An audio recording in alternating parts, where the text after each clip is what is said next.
വടക്ക് കിഴക്കൻ സംസ്ഥാനങ്ങളിൽ ബി.ജെ.പിയുടെ ആധിപത്യമാണ്. ത്രിപുരയിലും നാഗാലാൻഡിലും ബി.ജെ.പി അധികാരത്തിലേക്ക് എന്നുള്ള സൂചനകൾ തന്നെയാണ് ലഭ്യമായിരിക്കുന്നത്. മേഘാലയയിൽ എൻ.പി.പി ഏറ്റവും വലിയ ഒറ്റക്കക്ഷിയായി. നാഗാലാൻഡിലും മേഘാലയയിലും അടിയുകയായിരുന്നു കോൺഗ്രസ്.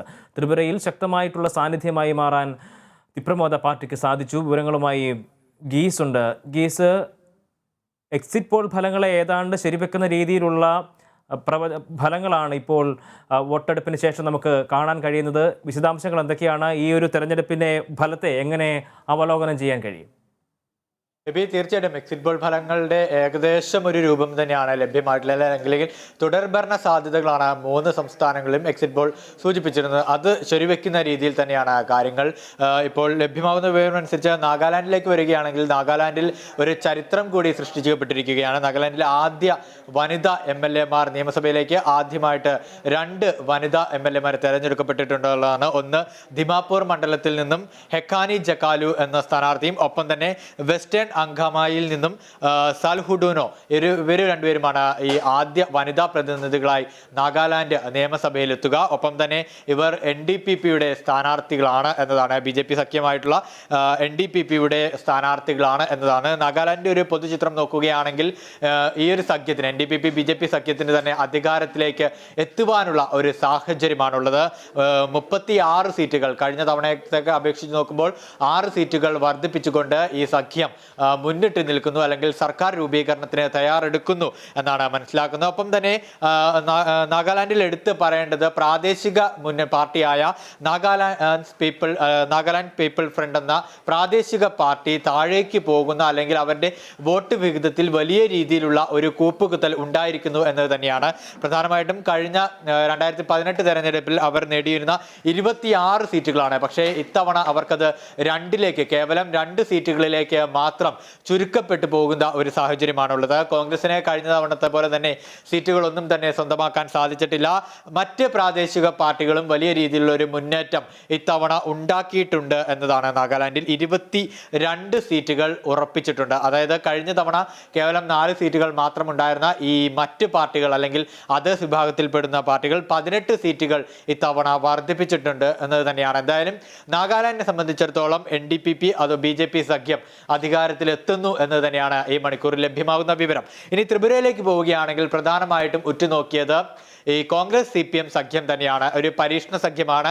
ഏത് രീതിയിൽ ഈ സഖ്യം ഒരു ആധിപത്യം ഉണ്ടാക്കുമോ, അല്ലെങ്കിൽ ഒരു സർക്കാർ രൂപീകരണത്തിന് CPM കോൺഗ്രസ് സഖ്യത്തിന് സാധിക്കുമോ എന്നൊരു ആകാംക്ഷയോടെയൊക്കെ തന്നെയാണ് ത്രിപുരയിലേക്ക് പോയത്. പക്ഷേ ത്രിപുരയിലും BJP-യുടെ ഒരു മേൽക്കൈ കാണാനായി സാധിക്കുന്നു എന്നുള്ളതാണ്.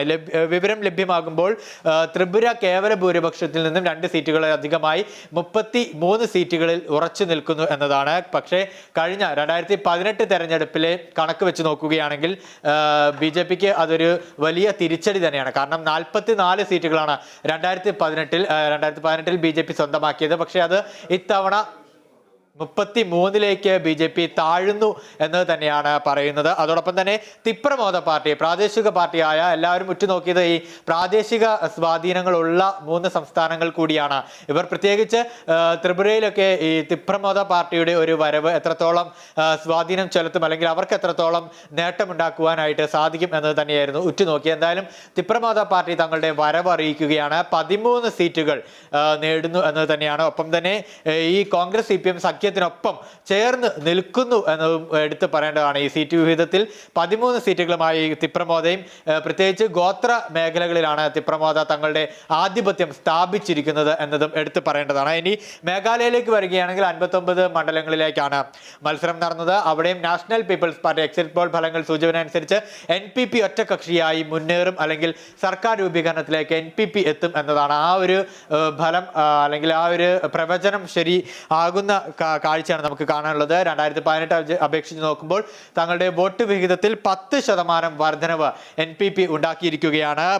കഴിഞ്ഞ തവണ 20 സീറ്റായിരുന്നെങ്കിൽ അത് ഇത്തവണ 25 സീറ്റുകളിലായി വർദ്ധിപ്പിക്കുവാനായിട്ട് ഈ പ്രാദേശിക പാർട്ടിക്ക്, അല്ലെങ്കിൽ NPP-ക്ക് സാധിച്ചു എന്നതാണ്. കഴിഞ്ഞ തവണ BJP-യോടൊപ്പം നിന്ന് NPP സർക്കാർ രൂപീകരിച്ചിരുന്നു. പക്ഷേ ഇത്തവണ NPP ഒറ്റകക്ഷിയായി നിൽക്കാം, വേറിട്ട് നിൽക്കാം അല്ലെങ്കിൽ മാറി നിൽക്കാം എന്ന പാർട്ടിയുടെ തീരുമാനം അത് എന്തായാലും ശരിവെക്കുന്നു മേഘാലയയിലെ ജനങ്ങൾ എന്നാണ് എടുത്ത് പറയേണ്ടത്. 25 സീറ്റുകളുമായി NPP മുന്നിട്ട് നിൽക്കുന്നു. ഒപ്പം തന്നെ പ്രാദേശിക പാർട്ടിയായ UDP 10 സീറ്റുകളിലേക്ക് ഉയർന്നിട്ടുണ്ട് എന്നതാണ്. കഴിഞ്ഞ തവണ കേവലം 6 സീറ്റുകൾ നേടിയിരുന്ന UDP ഇത്തവണ 2 അക്കം കണ്ട് 4 സീറ്റുകൾ അധികം വർദ്ധിപ്പിച്ചിരിക്കുകയാണ്.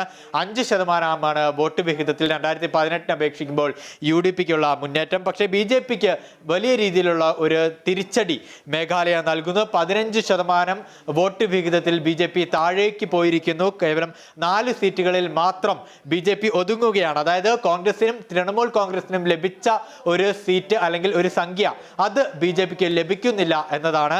കോൺഗ്രസിന് ഇവിടെ മേഘാലയയിൽ 5 സീറ്റുകൾ ലഭിച്ചപ്പോൾ തൃണമൂൽ കോൺഗ്രസിനും 5 സീറ്റുകളാണ് ലഭിച്ചിരിക്കുന്നത്. കോൺഗ്രസിനെ സംബന്ധിച്ചിടത്തോളം മേഘാലയയിൽ ഒരു തിരിച്ചടി നേരിട്ടിരിക്കുന്നു എന്നതാണ്. ത്രിപുരയും നാഗാലാൻഡിനെ സംബന്ധിച്ചിടത്തോളം മേഘാലയയിൽ കോൺഗ്രസ് വലിയൊരു മുന്നേറ്റം നടത്തിയിട്ടുണ്ട് എങ്കിൽ പോലും 2018 കണക്കുകൾ പ്രകാരം മേഘാലയ